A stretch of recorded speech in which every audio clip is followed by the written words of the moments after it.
coming out here after 30 years, yeah, I ain't got nothing, but I'm gonna have something because I'm rich in personality, you know, and I'm rich in love. My family love me, and that's really all that counts. That's what I did, y'all. I cut his hair the same way I usually cut it, but it was just one little spot in the back where I did, you know, my little thing, put a little certain type of fade on this little spot where I can know, put just a slight tiny something so I could just remember just watching them, man. And cause I was so super intrigued. Wouldn't you be intrigued? I was like super intrigued. So I'm watching them. And I started noticing things. When things is brought to your attention, you start noticing other things. So I started noticing little things. And then I basically was paying attention to that haircut. And I could remember that weekend came and he went over to the visiting room. And when he came back, man, I was like, I'm going to keep my eye on this cat now, you know. And I watched him and I tried to walk past him and be slick and look, all of that. And I could remember seeing it. And I said, man, this ain't my work. This ain't my work. Wow, man, my mind was just like blown. I'm like, this is crazy. And then, you know, I got a little cool with people who knew a little bit more and was saying a little bit more, but it was like a hush-hush thing. But it was like, yeah, man, they switch every now and then. When they go over there, he switch with them, man, and stay in here for a whole week. And then the next week come, they go back over there, they switch over. Only thing they had to do was just probably switch shirts somehow. And it was possible when I first came in because you can get up and go to the restroom or your visitor can get up and go to the restroom. This is how dudes was first. I'm going to do a visiting room video too. So y'all remind me out there, TBP. But your visitors could also get up and go to the restroom. And sometimes in some places, when I first got locked up for a minute, the same bathroom was in the visiting room. They eventually, in the newer prisons, they put the bathroom on the outside of the visiting room where you have to go through another door to go to the bathroom. But most prisons, when I first came in, they had the bathroom inside the visiting room. So dudes would get up and act like they going to get some water or something. They had a water machine in there or something. And the bathroom was right, and they'll slide right on in the bathroom. And, you know, with their girl, they do what they got to do and try to slide out and hope they don't get caught. Some officers, back when I first came, you can pay them and, you know, get your 15 minutes. Yeah, crazy stories. So you could slide in there and switch a little something, come back out, and by them looking identical, if one leave, they're not going to stop him. They got his ID up there. He matches the ID. He looks the same. The exact same. Man, it was crazy. I can remember even after I first heard it and had basically confirmed it in my mind, I could remember being in the visiting room one time when like a couple of my homeboys came to see me. It was like 6 of them, man. And they came to see me, and it was like the first, matter of fact, it was the first only time all of them came to see me like that. But they came to see me, and I can remember them being in there, man, and it was just so nostalgic, man, to be around these cats again, man. And when it was time to leave, it was wild because they all got up to leave. But like I say, I got on regular clothes like they got on regular. I looked just like them. And in my mind, I kept on saying I could just walk right out with them. I could walk right out with them, man. But, I know I would have had to have some ideas, something up there. But it's just your mind get to working, and you saying to yourself, well, one of them can stay back. I could grab his ID. I look a lot like him. I could grab his ID and just walk out. And then he can act like he coming out later, like, where's my ID? And all that's just crazy stuff that goes through your mind, man. When you up in that belly, boy, you trying to get up out there.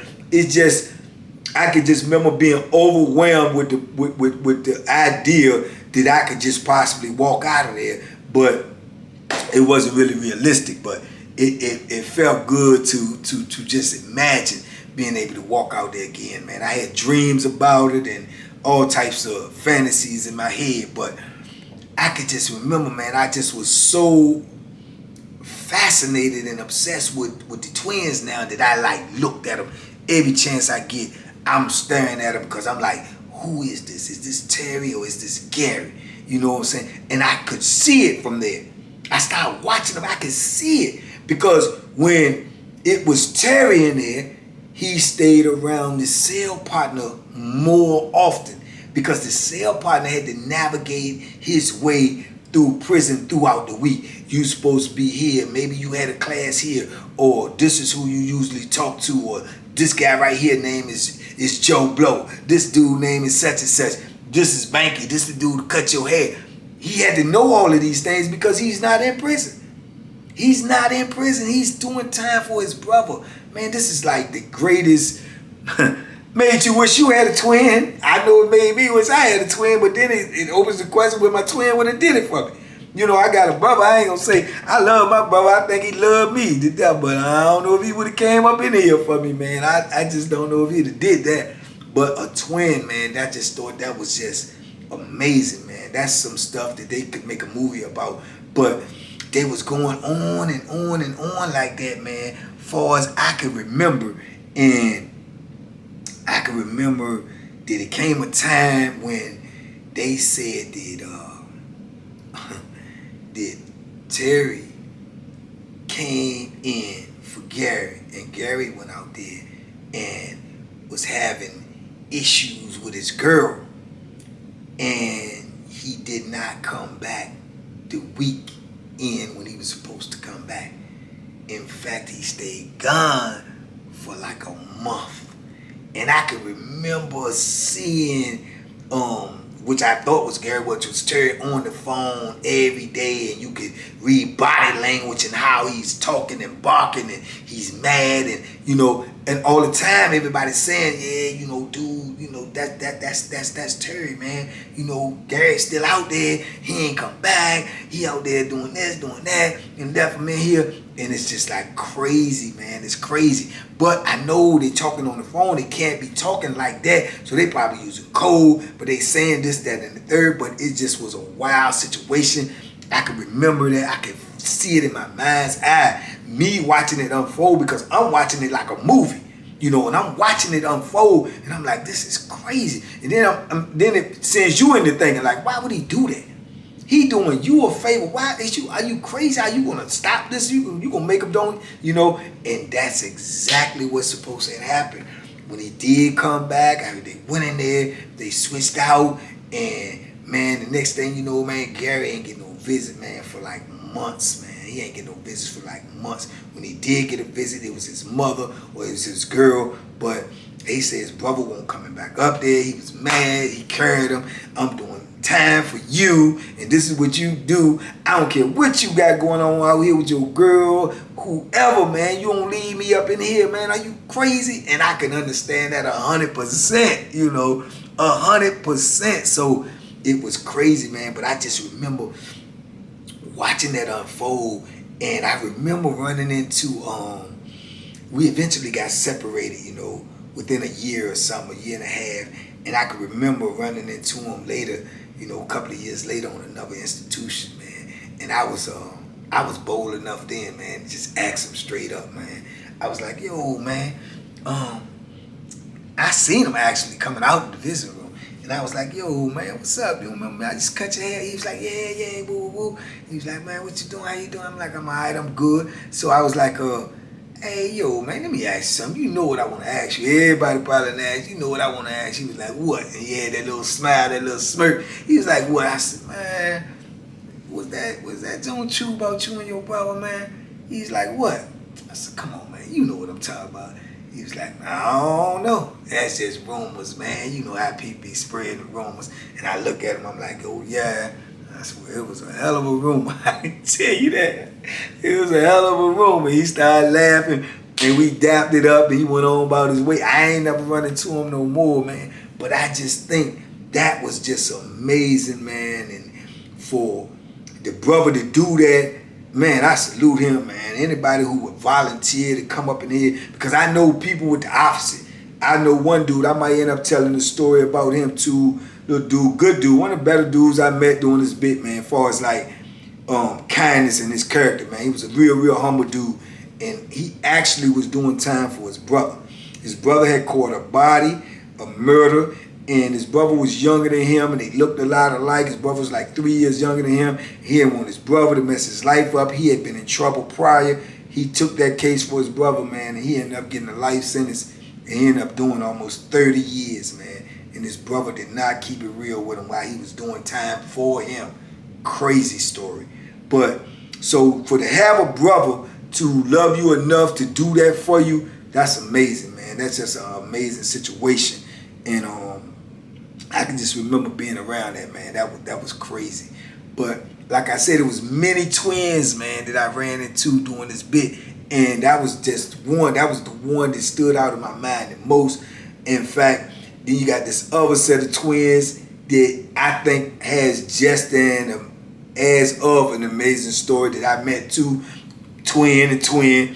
These dudes, salute to them, because hopefully both of them is out right now. I know one of them is. I don't know the whole dynamics. I talked to one since he been out. Haven't talked to him again. So I can't say for sure. Hopefully, prayerfully, both of them are still out. But it's Kelly and Keller, man. My dudes, man. Kelly and Keller.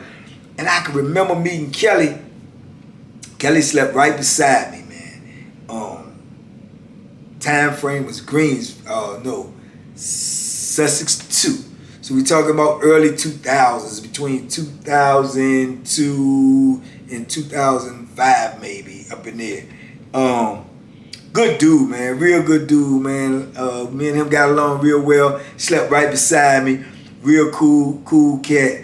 And I can remember, man, when I first met him, man, we just hit it off. You know, he got a good personality. Real cool dude.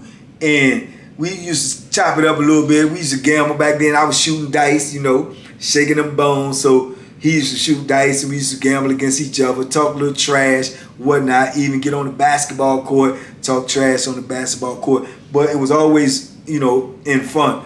We was always respectful. We was always cool. He was that type of dude. So I can remember, man, they called him twin, and I asked him, yeah, he said, yeah, I got a twin, you know, da. So when people say that, you know, most of the dudes in prison ain't twin, they got a twin, you say, okay, boom.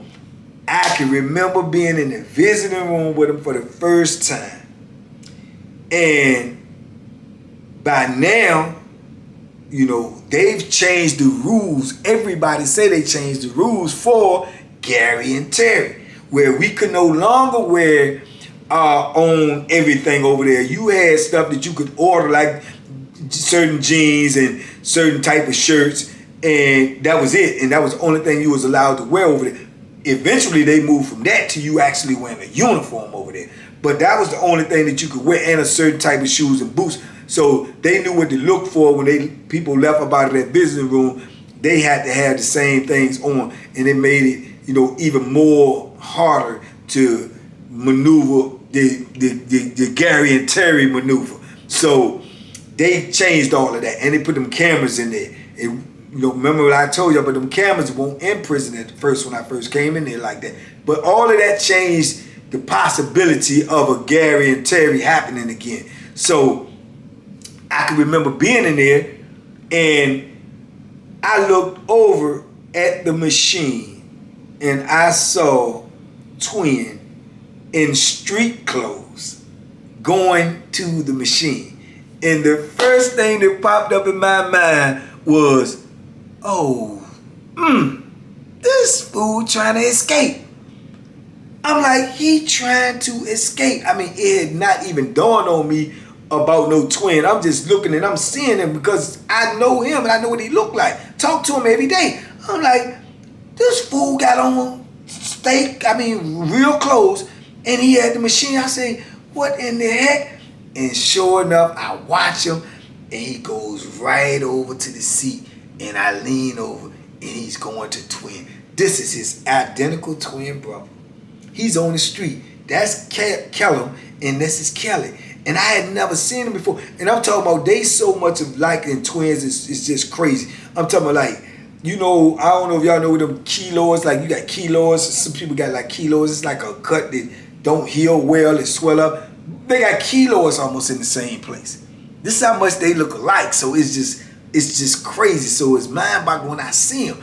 So I can remember after the visit, I'm hollering at him and I said, man, boy, I saw your brother up there, man. I thought that was you. I was like, man, this fool, get man, trying to escape. I said, man, I was scared for you, bro. He was like, nah, man, that's my brother, woo, woo, woo. So I'm like, man, y'all really look alike. He said, yeah, man, he be holding me down. That's my dude, that's my heart. So I'm like, wow, that's cool, that's good, you know. And I remember, you know, kind of like telling him that story about Terry and Gary. He was like, yeah, I wish, you know what I'm saying? Which is crazy because I can remember, man, just seeing him in there more and more often. And then I got moved, right? I got transferred a couple of years later. I leave him. By then, me and him, we super cool. We good friends and everything. I mean, you know, this my guy. You know what I'm saying? I messed with him, man. He was I do because I can remember. Oh man, I gotta show y'all this too. Oh yeah. See that? See that Banky Pound? Oh, coming to you soon. Put this good old water up in here. Yeah, so we got super cool because I used to see him. He slept right beside me and I used to go to the visiting room. I used to go to the visiting room with him all them times. So I met his mom, I met his wife, and another thing that struck me with him, he used to always be speaking sign language to his mother and with his wife.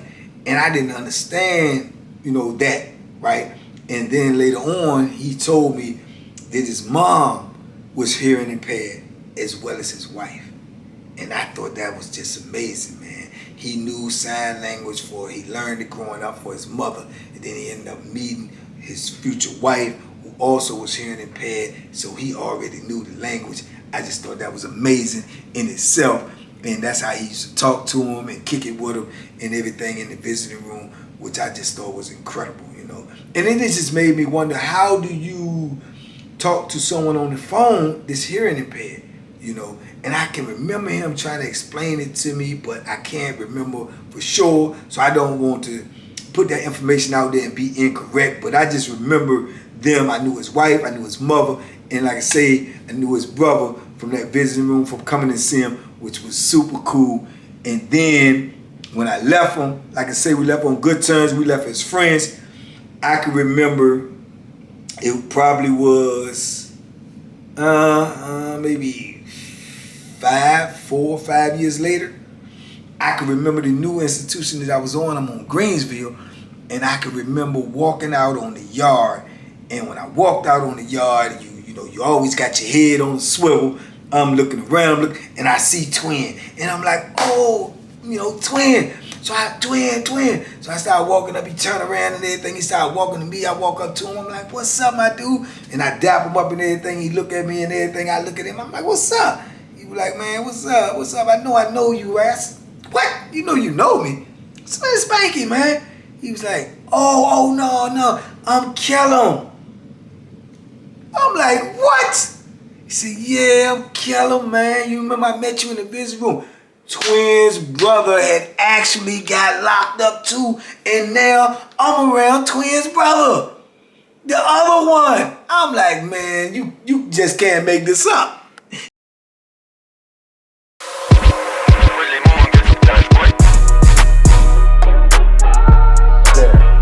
The bacon special. Yeah. Pure deliciousness. Pure deliciousness, man. My name is Banky, man. Everybody calls me Banky. That's a name that I got from my grandmother when I was young. I'm coming out here after 30 years. Yeah, I ain't got nothing, but I'm gonna have something because I'm rich in personality, you know, and I'm rich in love. My family love me, and that's really all that counts.